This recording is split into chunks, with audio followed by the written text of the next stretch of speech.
Russia is working to cushion Africa from the effects of the collapsed Black Sea grain deal.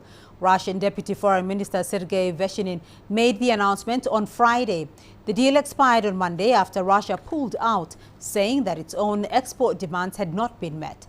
The agreement aimed to avert a global food crisis by allowing blocked grain in Ukraine to be safely exported.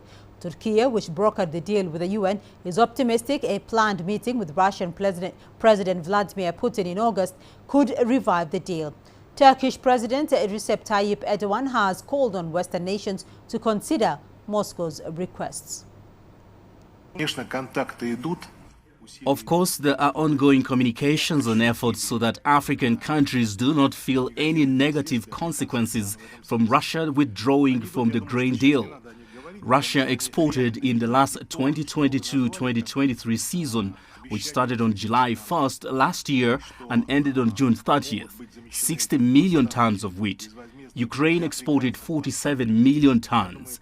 As for the wheat, it is important because it is what people eat. Grain feed for animals does not directly impact the situation here in terms of what's being delivered to countries that are really starving and where we need to combat hunger. We have supplied 48 million tons of wheat.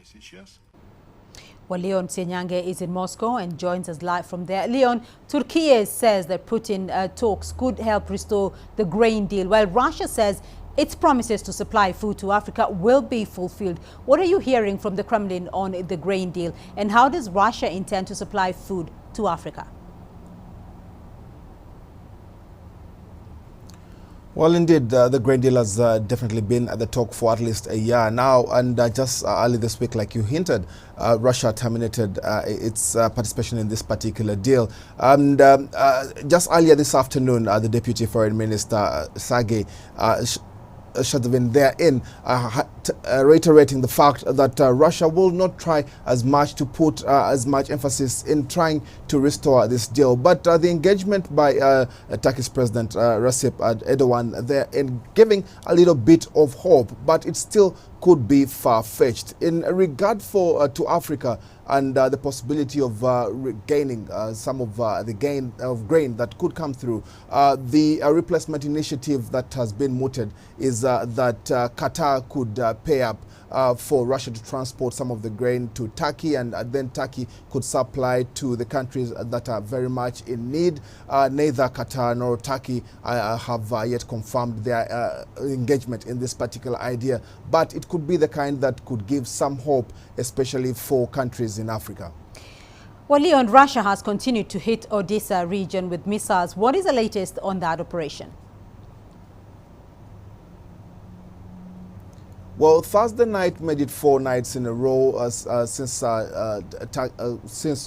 Russia continued to hit Odessa. And as of Friday morning, the Russian defense minister issued a statement highlighting particular details of a live fire exercise that had been conducted on the Black Sea, in the northwestern part of the Black Sea. Therein, of course, trying to avert any possible offending vessels after the consistent attacks on Odessa.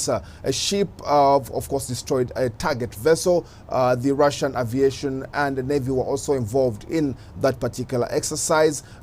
In trying, it's a practice more like to avert any intended attacks on the Black Sea.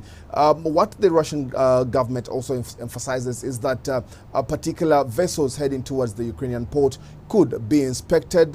They possibly could be considered as military cargo carriers. The Ukrainian government as well also says it could reciprocate it very much in the same way if any vessels heading towards the Russian ports are considered as a military target. So that entirely is what it is like as of Friday.